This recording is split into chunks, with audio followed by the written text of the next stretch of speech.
All right, the 24-hour rule is in effect for the Giants' 20-15 loss to the Cowboys Thursday night, but we're not at 24 hours yet, so we're still going to talk about this game, and we're going to talk about it a little bit more with our New York Post Giants beat writer, Paul Schwartz. Paul, it's like after riding that high from last week, talking to you the day after, now it's like we're back at the bottom of the roller coaster, man. Just let's go right into it. Your generic thoughts on the last night's 20-15 loss to the Cowboys on primetime football. You know, we're not coming here and talking about they were blown out, they didn't give effort, they were pathetic, they didn't do this, they didn't do that. They did plenty of stuff. They're just not good enough. They just don't do enough. And the bottom line, Brandon, with all this is points, points, points. There are not enough points. 5 field goals is not going to cut it. I mean, only the Giants, right? They lost a game where they allowed 7 field goals and did not give up a touchdown. And now they try to win a game by only kicking field goals. Look, the Giants last year had one of the worst offenses I've ever seen, right? And what did they average? 15.6 points a game with a terrible offensive line and 3 quarterbacks and, all sorts of just bad play. 15.6 points a game. Through 4 games this year, they're averaging 15 points a game. That's less than they did last year. We think it looks better, right? We think it's blocked up better. We think they have Malik. We know they have Malik Neighbors, who's great and who makes plays all over the place. And they score 15 points a game. So the defense wasn't great. I get it against the Cowboys. But, we'll talk about it. I mean, the Cowboys don't look like any kind of world beaters or any kind of anything great. They just look like an average team. If you don't have the Cowboy uniforms on there, they just look like some 500 level team, and they come in here and they win the game, not easily and not convincingly, but they won it. They were ahead almost, they had the entire game because the Giants just cannot score enough to put a scare into anybody. I'm with you, Paul, but I'm going to give you a little pushback on saying that this team isn't good enough. I believe that this current roster right now at 1-3 is better than the 2022 playoff team that went to Minnesota and beat them. Offensively, they're better. As you mentioned, the offensive line has been shored up.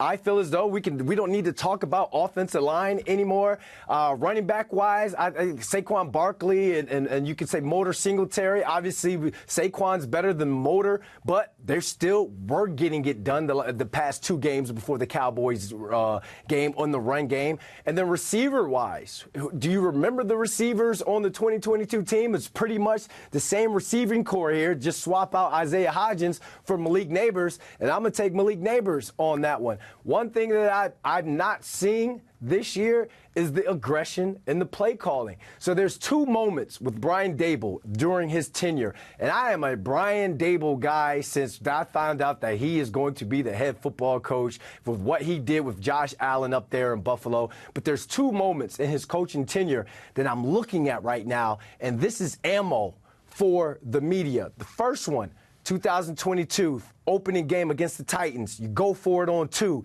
Everyone's calling him what? Brian Big Balls, Brian Day Balls. Second one, Thursday night. You're driving down the field on the opening on the opening kickoff in the third quarter. It's 1st and goal from the 3. And then you kick the field goal from the 3-yard line. I talked to Terrell Thomas last night, former Giants corner, and I asked him, what does that say to the defense? What message does that send to the offense where you're going to kick a field goal there instead of not trying to go in, be aggressive against a Cowboys offense that, they may be struggling in the run game, but CeeDee Lamb's still there. Dak Prescott is still QB1 for that team. If you want to beat the bully, you're going to have to punch the bully in the face to start the fight. And I feel like that is a moment right there that people are going to look back at when it comes to Brian Daboll and be like, I wish he was more aggressive right there. I personally wish that he was more aggressive at that moment, because even if they didn't get it, the Cowboys would have had to go 97 yards to score, or at least everybody would have been behind that call. There were some grumblings, and then he went for some 4th downs after that on the short field on their side of the football field. So that's a moment I feel like Brian Daboll is going to take heat for, especially when we known him to be kind of a riverboat gambler. at the beginning of his tenure here with the New York Giants. Am I crazy for saying that? No, you're definitely not crazy. I'm not saying I totally disagree with you, but I don't know if I totally agree with you either. You know what? Okay. You mentioned about the offense. They could not run the ball at all in this game. And, even going back 2 games, Devin Singletary ended the game in Cleveland with a 43-yard run, right? And he slid down, right? And it kind of like a give-up play by the Browns in a sense. You take that out, and they're not running the ball for anything, except for 1 game at all. And, this is a Cowboy team that gave up almost 600 rushing yards in their first 3 games, more than ever in Dallas history. Now, we talked about this in the earlier podcast. I knew the Cowboys and Mike Zimmer, the defensive coordinator, were going to come up with something and say, look, that's not happening. First of all, it's not Derrick Henry and it's not Alvin Kamara either over there, but that's not happening. You can manipulate a defense by the way you utilize your personnel to say, you're not going to run on us like that. And they did that, and the Giants had no answer. So I think at 4th and goal from the 3, Brian Daboll looked at it and said, we have no run option here. We have no run option. And he didn't trust Daniel Jones to get the ball in the end zone. That's all there is to it. He wants to, he wants to do that. Look, the way the game was manipulated, with about 5 minutes to go, the Giants get the ball. And this has not been the ridiculousness of years in the past where it's 3 and out, 3 and out. The Giants had the ball for 35 minutes, right? So I'm thinking, you know what?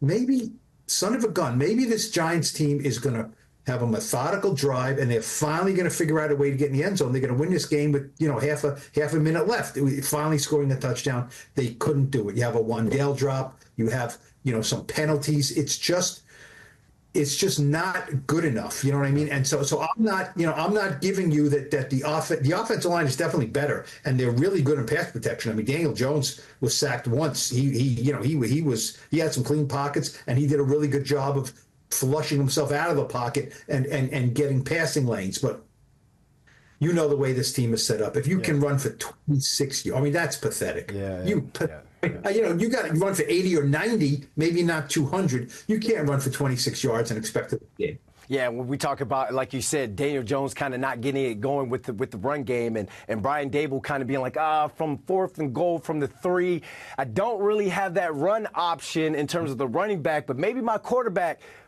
rushed 4 rushes for 3 yards, 0.8 yards per carry. I can see it. And then that is where players have to take the accountability to where it's like, we got to play above the X's and O's, because, again, it's the Dallas Cowboys. The drops. We continue to say, remember when you were talking to me after the Commanders game, and you asked, is 18 targets way too much? And I said, as a receiver, and I'm actually, I feel like a running back now, like after saying, like, yes, 18 targets was too much, more people need to be involved. But then the drops. Like, if this offense is going to evolve and involve, guys got to make sure that they catching and holding on to the rock. You got to make sure that your opportunity may be scarce. You may get 1 ball, 2 targets, 1 deep ball. It doesn't matter. You got to find a way to come down with it, to keep the machine going, to keep the flow going, and to keep that in your coach's back of the mind, because he only trusts 1 player on that offense right now, and that's like a good neighbors who.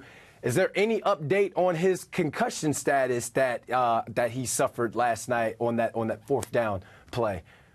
Well, he's in the protocol. He's definitely in the protocol as of Friday morning. He'll be in there for, I'm sure, the rest of the week. He was in the building. We saw him in the locker room after the game, and he looked okay. He went on his social media and said, "I'm good." So look, this is the beauty of playing on Thursday night. You now have, the hard thing is anybody who gets hurt on a Sunday before a Thursday night game was probably almost definitely not going to play. And now you have some nicks, so I would think that, now you never know with concussions, he could wake up tomorrow and have a headache and have sensitivity to light, and all bets are off. But my guess is with these extra 3 or 4 days, Malik Nabers will be able to hit the field next week and be able to practice and get cleared from the protocol. He's got extra time there. I do not want to see the offense without him. But you mentioned mentioned, there's only one person they trust. He certainly trusts Wan'Dale Robinson. You know what I mean? And it's a two-man operation. And even Wan'Dale, right? Wan'Dale had a career-high 11 catches. And after the game, all he was talking about and almost all he was asked about were 2 drops. 2 drops that he was kicking himself for. The one he could have taken a long way. He left the ball there. Darius Slayton makes some plays down the field. He was complaining about a drop. He says a catch he has to make. There's too much of that. There's just too much of that. The free play, right? The free play. Yep. Slayton's running free. You see, he puts his hand up, right? You do that. You did that 40 times a game in college, right? You put your hand up. You always thought, yeah, I'm ready. Throw it to me, right? Throw it to me. You thought as soon as you got off the bus, you had separation, right?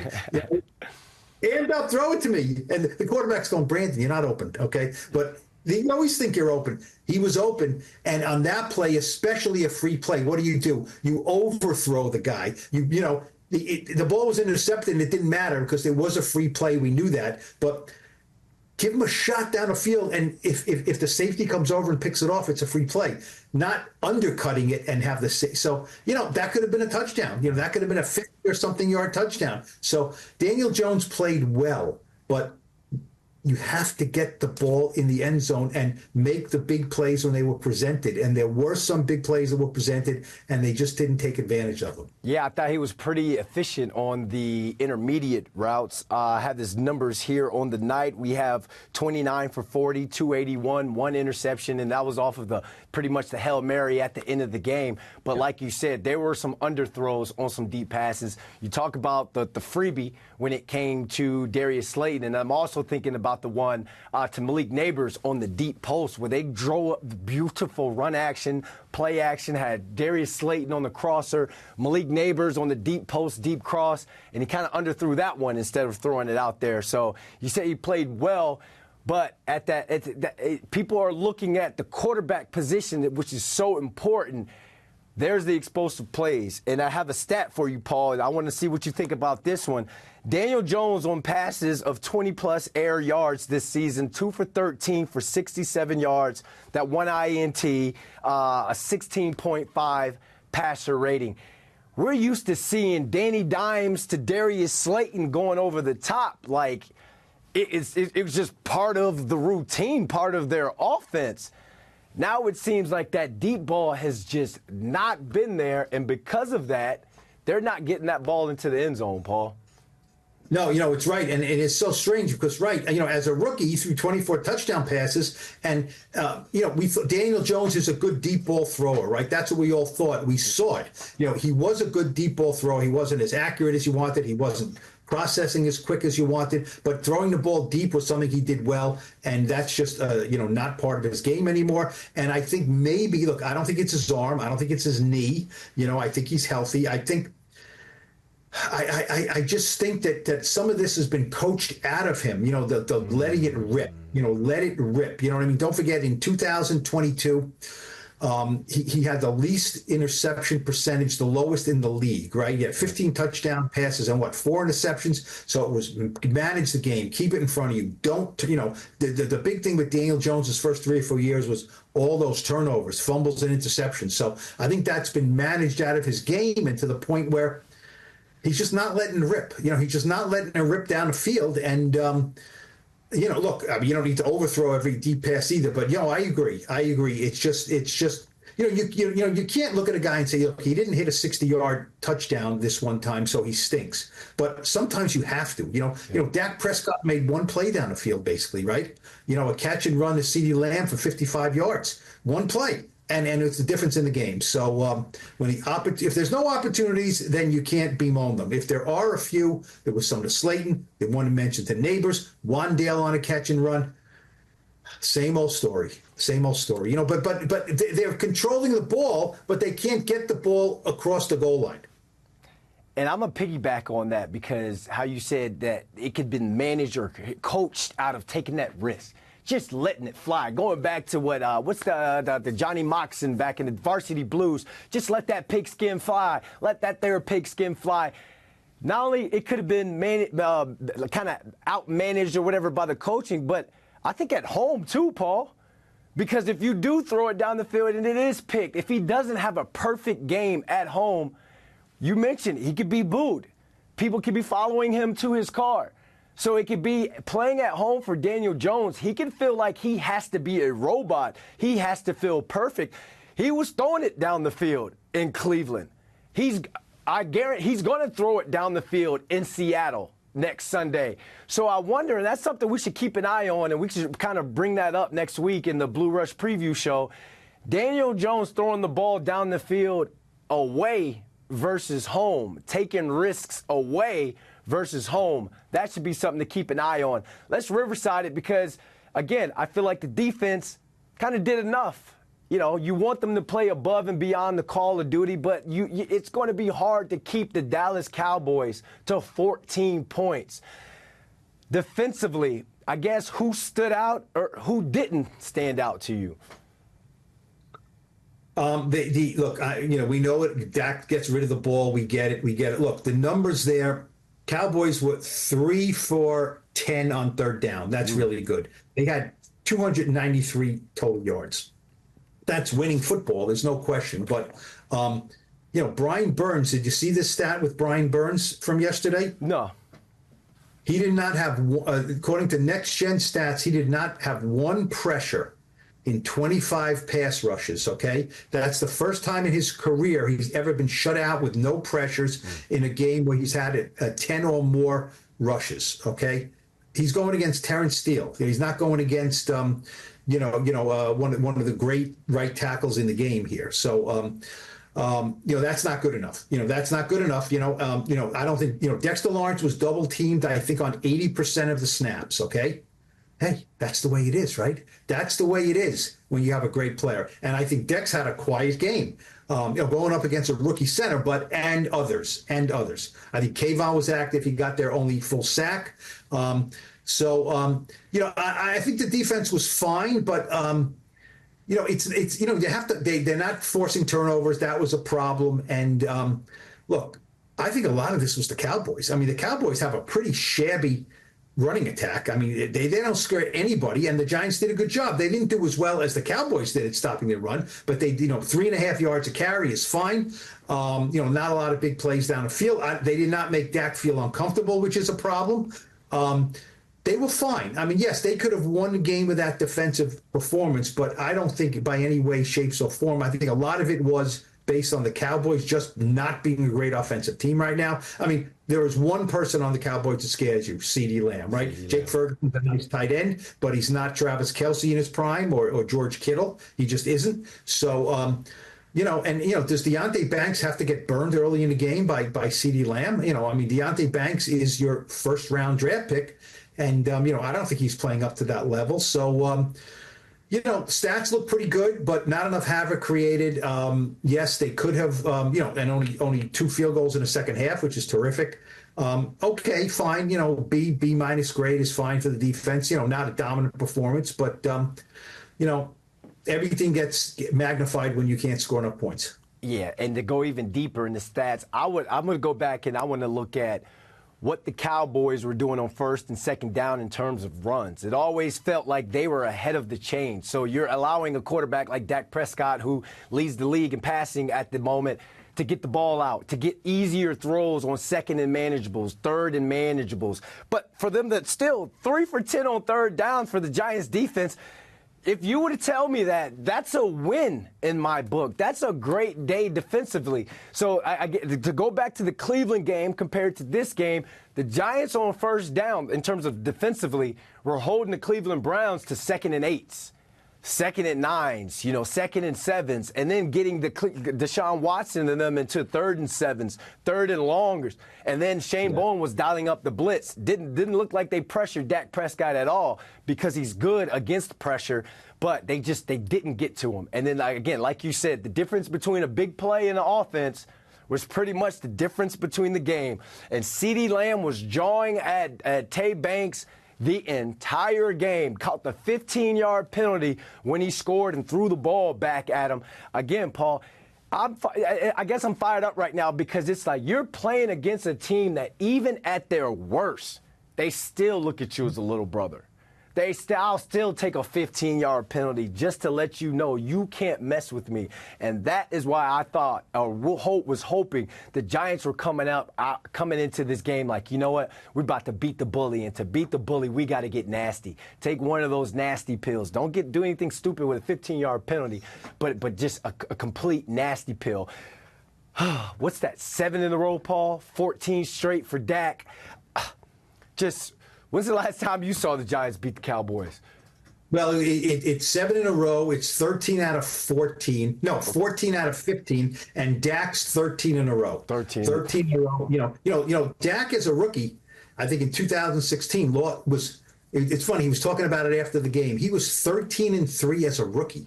As a rookie quarterback. What was he, a 4th-round pick? He was 13-1 against the league and 0-2 against the Giants as a rookie. And ever since then, they haven't beaten him. You know, he hasn't always put up crazy numbers. He often has, you know, especially in Dallas. Well, the Giants beat him in the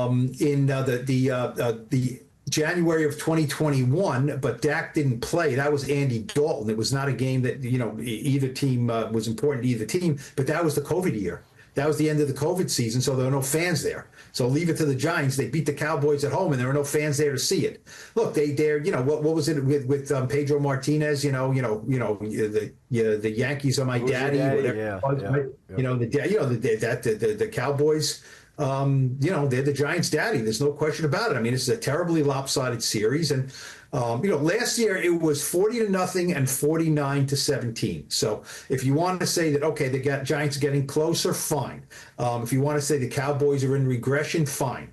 But the Giants are just not. They're 1-3, and that's a dangerous place to be. And they could be better, but they're not better. And it's just the same old with this team, where we're not even in October yet, and we're like, all right, when the baseball playoffs start, the hockey training camp, the Jets are, as long as Aaron Rodgers is healthy, the Jets are going to be a relevant and winning team, and the Giants are sitting at 1-3. Not good.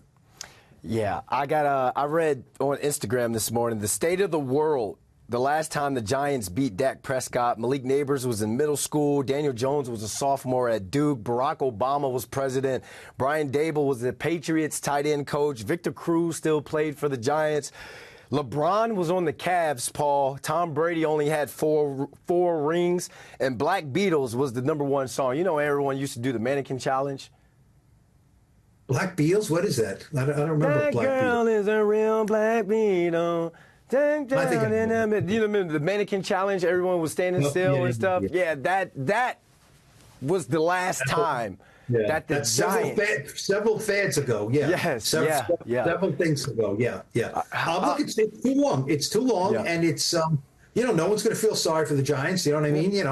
It's and look, I mean, the Giants are now in sole possession of last place in the NFC East, and at some point they have to, get out of this, and we'll see. They got 10 days off. Maybe they can figure out something. To end this with a positive, I thought special teams played very well last night. Eric Gray averaged 27 yards per kick return. The new guy, Amir Smith-Marset, 1 punt return for 22 yards. That's always going to put an offense in a favorable position. Greg Joseph, who I missed a lot of kicks with on Madden. My man went 5 for 5 last night with the long of 52, 15 points in his New York Giants debut. So great. You know what's interesting? You were talking about, you felt frustrated that Brian Dable is not aggressive enough, right? Yeah.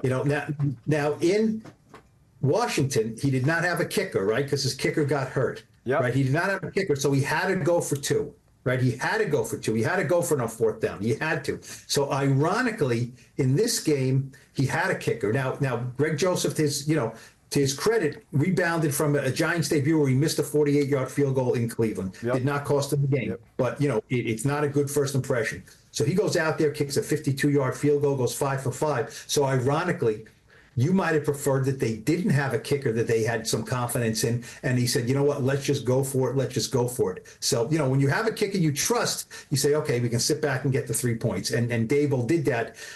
Once again, he massaged the game enough where if they just could have scored at the end, they could have stolen a victory. And it didn't happen. It didn't happen. And I'm not, like I said, in the 3-yard line, If you're not feeling it, it's like I just watched Jeopardy the other day, and a guy who was the champion was a category he didn't like, and he just goes, and he bet big. He bet big every, and he said, "No, I'm not feeling it. Just 1,000." And he ended up being smart because he didn't know the answer, So if Daboll wants to be aggressive. If he's not feeling it on a 2-point conversion, then he probably shouldn't do it. And he's not feeling it because he doesn't have the quarterback and that dynamic running game to say they'll figure out a way to make a play. They always do. They usually do. They usually don't. So I get it. Real quick, yes or no answer. Would the 2022 Giants have won that game last night? Well, they never beat the Cowboys, but the 2000. Right. I mean, they never beat the Cowboys. So a generic team, in a close game where they're kind of, massaging and manipulating the game. They won a lot of those games, but the Cowboys, no. The Cowboys, they didn't beat the Cowboys that year either.